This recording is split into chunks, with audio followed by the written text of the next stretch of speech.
Let's now see how we can create a new assembly item and assembly bill of material. And all our assembly items are located under the items. And here we will be able to create our new assembly item. So let's click on plus new and let's select item template and let's select OK. And based on the template, system will automatically pre-fill some of the fields and values inside the item card.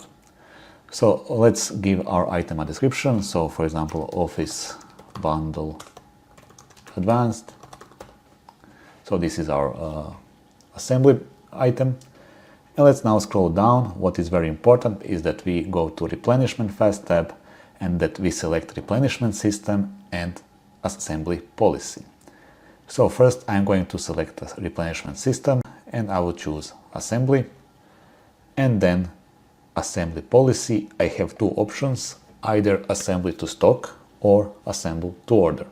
We'll explain those in detail in the following modules. In this case, I will stick with Assemble to Stock. And now I need to define what are my components in this assembly item. And I can easily do this by selecting field No.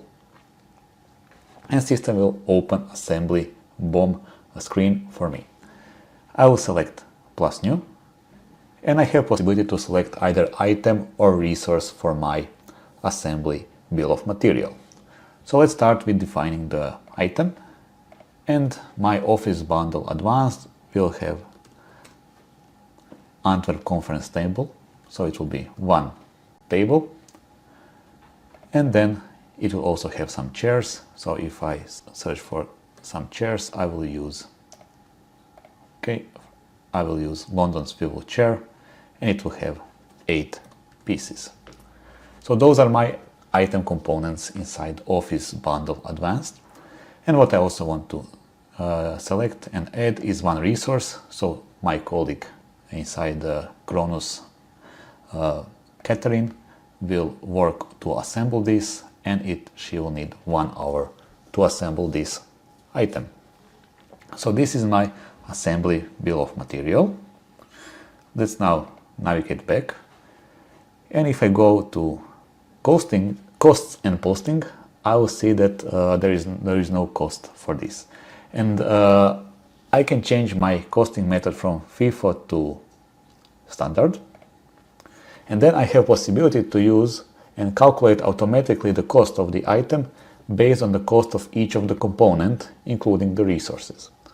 So let's now go and select Related, Bill of Material, Assembly, and select Calculate Assembly Standard Cost.